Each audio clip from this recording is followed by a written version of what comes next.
Oh, these birds are testing me. They're really pushing it. Whew.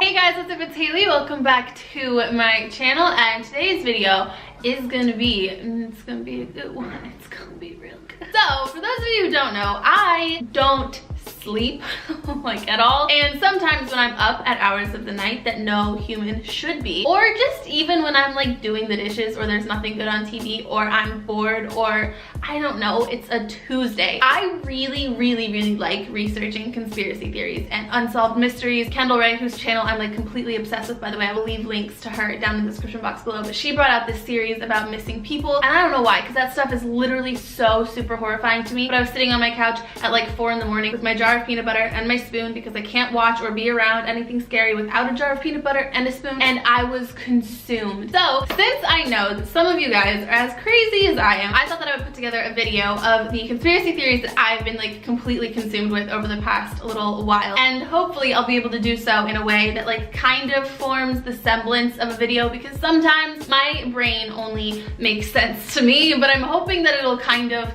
like, you'll follow. It's okay, let's just start, okay? I've made videos like this before, and granted, I have yet to find a conspiracy theory that has encapsulated me in the way that the Titanic conspiracy theory that I did a video on a while ago like did. But these are more of weird things than actual conspiracy theories, I think, to be fair. I think a better title, because that's a word, title for this video would be Mysterious Things or Unsolved Mysteries, because that's more of what these are like. Okay. Alright, so in this video though, we're going to be talking about 3 mysterious specific theories, or I mean there's conspiracy theories wrapped up in all of them, but they are just more of unsolved mysteries. And the first one that I was just like, oh, I was spiraling down the internet, is the Bermuda Triangle. So I have so much to say about this, because I think I spent 2 days just completely devoting myself to understanding what is going on in this particular region of the ocean. For those of you who don't know, the Bermuda Triangle is a virtual triangle that's located with 3 points, one being Miami, one being Puerto Rico, and one being Bermuda itself, basically making up this arbitrary triangle in the middle of the ocean where weird things happen regularly and often. Regularly and often mean the same thing, Haley. Good English, thank you. Anyway, this has been documented and recorded going way back to Christopher Columbus's times, who said he saw flashing lights in the Bermuda Triangle, and also had a lot of compass malfunctions within that area, which is very common. It's recorded all the time that directional and navigational systems don't work properly in this particular region. And on top of all of that, there are a lot of people and things that go missing from this particular area in the ocean. And I'm just gonna run through a couple of my like favorite, not favorite because it's really sad because people like vanished, but it's like the creepiest, most ridiculous instances that I came across of people going missing in the Bermuda Triangle. So the first one that we're gonna talk about is really popular. I think it's one that I came across quite a bit in other videos that were made by content creators on YouTube, and also just one that's very well documented, and that is Flight 19. So Flight 19 took place on December 5th, 1945, I think. Hold on. Yes, and essentially 5 planes took off from a naval base in Florida, and I think that there were 14 men on those planes. And they flew from the naval base into the Bermuda Triangle to run a training exercise, and these were like military planes. They were in great shape. There's absolutely nothing wrong with the planes, and the weather on that day was recorded as being completely average, totally normal. Nothing was wrong or weird as far as all of that goes. But about 2 hours into the flight, they got a message. The base got a message from the leader of the group saying that his compasses had all malfunctioned. So not only his main compass, but all of his backups as well, and that he had no idea where he was. And his name was Charles Taylor. It was relatively well known that he was on the more stubborn side, and essentially they were flying around with absolutely no way to tell where they were in relationship to where they had come from or where they were going. And what's creepy to me is that he's quoted having said not only that the compasses were messed up, but that also the ocean looked weird. He said, "We don't know which way is west. Everything is wrong, and even the ocean doesn't look as it should." The whole situation was really awful, and what ended up happening was the ships ran out of fuel before they were able to kind of figure out where they were or get back to land. The last thing that the people on the base heard was that the commander had said that as soon as one of the planes hit below 10 gallons or went below 10 gallons, that they would all go down together, and that is essentially what ended up happening. And what's even creepier is that they sent out 2 ships to look for these crew members really quickly. Actually, there was not a lot of time wasted, so these 2 ships flew out to their last known location in like the general vicinity looking for them, and first of all found nothing, and second of all only one came back. So like 2 ships flew out to look for lost ships and one ended up losing itself. So it was a whole weird, it's weird. I believe that the official status of this case is just unknown. They don't know what happened. So I don't know, that one just like keeps me up at night. Okay, so this next one is absolutely like banana town, and I didn't actually find very many people talking about this particular incident, and that is the incident of the Ellen Austin. So the Ellen Austin was a ship that, first of all, and like relatively unrelated to this whole situation, had a lot of weird energy around it just because there were multiple accusations of brutality from some of the people who captained the Ellen Austin. It was in the newspaper actually for having some really horrific things happen on board. But essentially what happened is that on December 5th, 1880, it left London. So they embarked, and then a couple weeks into their voyage, they were in the Bermuda Triangle and they came across an abandoned schooner, which I think I like should have googled what this was before I filmed this video, but they kept calling it a schooner and showing pictures of it, and it was just, it's a small boat. They came across a small boat. If that's not what a schooner means, I'm sorry. But essentially they came across a small boat with absolutely nobody on it, and at first they kept their distance. They observed the ship for a couple days before boarding because they wanted to make sure that it wasn't a trap or that there weren't pirates on board, or just they wanted to make sure that it was safe to go aboard, and if they did so that they wouldn't like bring trouble on themselves. And then they boarded because there was no activity whatsoever, and on the ship they found that absolutely everything was in place except for the crew. So there was nothing taken, all the valuables were still there, all the cargo was still there, which was completely bizarre and definitely an indication that pirates were not involved, because the whole point of like pirates of the time, I don't know, the majority of my understanding of pirates is like derived from Pirates of the Caribbean, so I'm not sure how accurate those movies are. But I just like, the whole thing about pirates is they go after treasure. They're not gonna get on a boat, just take people and leave all the stuff. Doesn't make sense, right? That's not just me. So the captain of the Ellen Austin decided that what they were going to do was send some of the men from the Ellen Austin onto this little schooner, and then the schooner was gonna follow the Ellen Austin home, and they were gonna keep this boat as like a salvage prize for finding it. Some of the crew members from the Ellen Austin aborted the schooner and like were sailing it home. However, there was a storm that ended up separating the 2 ships for like a little while, and then later on they kind of drifted back across each other's paths, and when they found, oh my god, when they found the schooner again, it was like abandoned, completely the same. There were no people on the boat, but everything was still completely untouched. I just can't,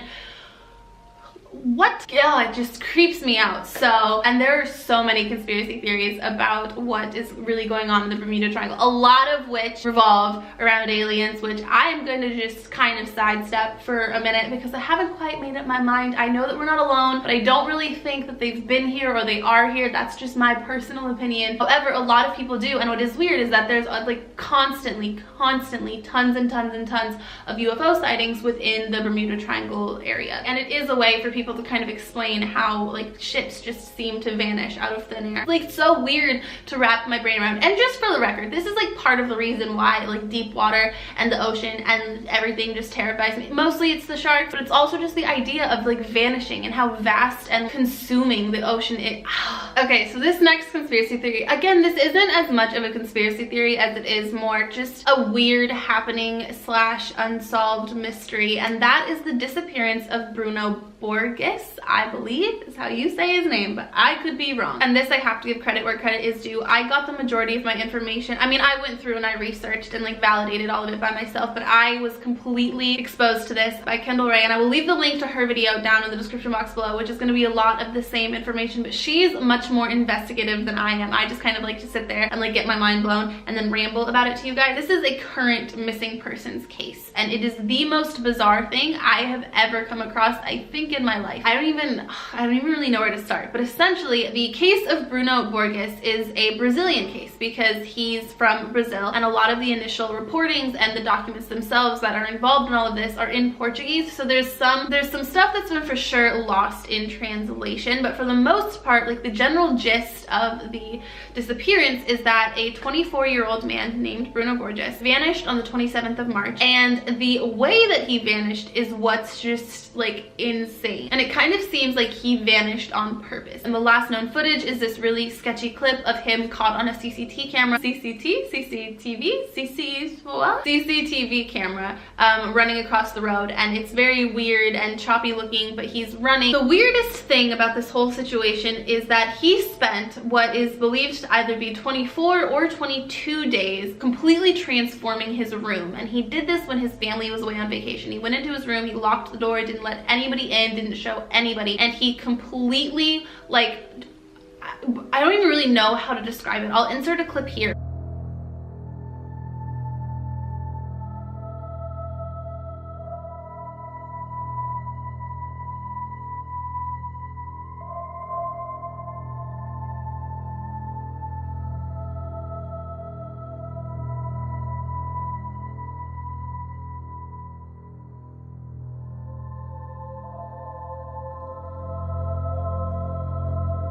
So yeah, it's a lot. And basically he left behind 14 encrypted books that were in a ridiculously complex code. He had this extremely expensive custom built statue erected in the center of his room. There's this statue, there are these books, there's this like a massive amount of symbology and like scripture posted all over the walls, and there's this really weird like picture of him with an alien, which we'll like discuss in a minute. So I'm just trying to like go through all of this. He was a philosophy student who was known to be relatively intelligent. Not even relatively, he was extraordinarily intelligent, very intellectual, very interested in philosophy, and particularly taken by the works of a philosopher. He was an Italian philosopher, and that is actually who this statue in the middle of his room is of. It's of a philosopher named Giorgio Bruno, who he was really inspired by and followed the works of very closely, and that kind of developed into a belief that he was actually the reincarnation of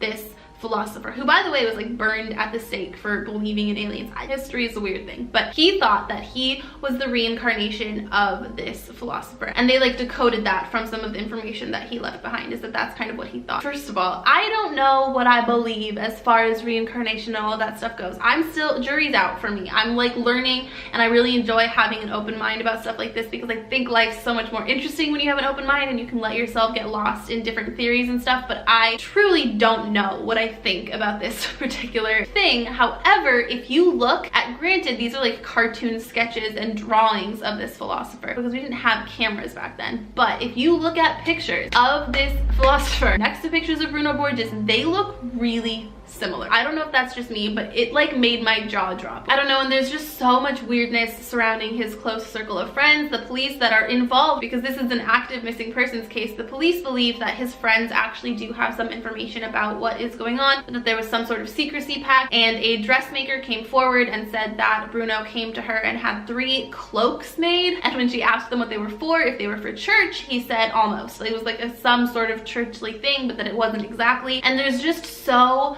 much bizarreness and weirdness, and there are a lot of theories behind what is happening, and the first is that he is actually the reincarnation of this philosopher, and not necessarily to take away from that like idea, but there are people that I mean, obviously if you look at all of this weirdness and then see a picture of a guy next to an alien, people think that aliens are involved. I really don't know what's going on, but it for sure hit me in the weirds, and I wanted to share it with you guys. So it's another unsolved mystery for you to like dive into hours and hours and hours of soul-crushing research on. Okay, so this last one is one of my favorite conspiracy theory things. Again, it's more of an unsolved mystery than anything else, but this is one of my favorites just within that genre as a whole. And I was first introduced to this on one of my favorite all-time podcasts by Jenna Marbles and her boyfriend Julian. They have one weekly. It's amazing. What we're going to be talking about is the Oak Island mystery, or the curse of Oak Island, and there's literally so much information on this particular mystery. I could have turned this into its own whole video, and if you guys want more information, I will leave the links to all the places that I got mine, so you can keep checking this stuff out because it's so unbelievably fascinating. But essentially the basics are that Oak Island is an island off of Nova Scotia, and there's something in the ground, and this goes as far back as 1795. 1795, that's insane. And in 1795, an 18-year-old boy named Daniel McGinnis saw green flashing lights coming off of the island, and so he took a boat over with a couple of his friends to investigate, and they found a circular depression in the ground, and they started to dig, because why would you not? And they didn't get very far, but then years later a company came and examined the pit, and they dug down to I think like 90 feet or something like that. And they found that every so often they would come across layers of like oak, putty, charcoal, coconut fibers, things that were foreign to the region, just stuff that very clearly should not have been in the ground the way that it was, where it was. I mean, there was literally like just layers essentially of things that did not belong in the ground. And they kept trying to dig, and the further they got, the more impossible it got, because it would flood or collapse, or the whole pit seemed to be booby-trapped in a lot of unexplained ways. It's believed that there's a whole system. It's kind of like an Indiana Jones thing, where it's just completely booby-trapped. I mean, people have died digging this hole that they call the money pit now, because people have poured so many resources and so much funds into the excavation of this, whatever this is. On the show, there's a show called The Curse of Oak Island. Like, people would have been watching football games or the Kardashians, and I was just like, nah, I'm cool with my Curse of Oak Island. And I watched like a great deal of it, and the show goes into tons of symbology that I can't even scratch the surface of. There's so much, but they essentially, I mean, one piece was that they found a stone in a particular place, and on the stone was a particular symbol. This was on the island, by the way, obviously, and this stone lined up with a bunch of different naturally occurring landmarks that, if you look down, like formed a symbol that confirmed that there was treasure at the bottom of this hole, or that, I mean, a lot of people actually think that the literal Holy Grail, the actual physical Holy Grail, is at the bottom of this money pit. And that's why people are so interested in like reaching the bottom. I mean, it's been privately funded by government officials, by King George VI, by celebrities. People have spent so much time and energy trying to get to the bottom of this, because they think that there's something really remarkable down there. And there was, at one point, they even hit a layer of cement, meaning that there was like something built under the ground with cement so long ago. Like, this predated 1795. What's insane is that this was built so long ago, and we today, with our technology, can't get around it at all. And at one point, they even, like, they poured red paint into the hole to see where this water was coming from that kept flooding the pit. And it turned out that it came out of 3 points on the island, meaning that this island had been plumbed underneath. There were tunnels dug underneath the island, 3 separate directions, that if somebody dug to a certain point, it would flood from 3 separate, it's insane. The complexity, how intricate this whole system is ridiculous. It's just so bizarre to me. And there are a lot of theories that link Shakespeare into all of this, because of like his connection with the Knights Templar. And some people, oh that's right, some people think that it's actually the Knights Templar's treasure that's buried beneath the pit at the bottom. There's no way to really know what's down there, or how it got down there, or why we can't get down there. But what is interesting is that there's like more symbology involving Shakespeare's like work, and that there's code inside of his work, and even like a map on the last page of his last play. There's a lot. And if I can just combine 2 conspiracy theories for a second, there is a huge conspiracy theory that Shakespeare didn't even write Shakespeare's plays, and that they were actually written by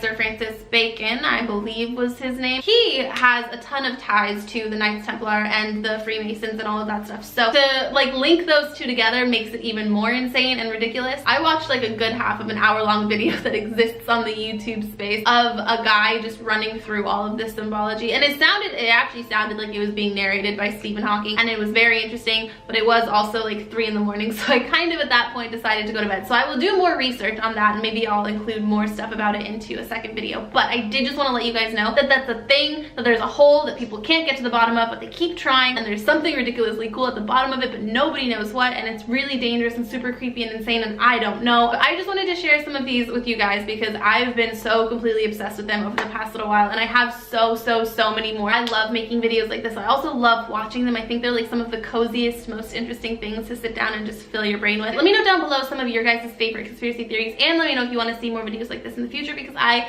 would really like an excuse to keep like diving down. With all of that said, I love you all to the moon and back, and I will see you in my next video. Bye!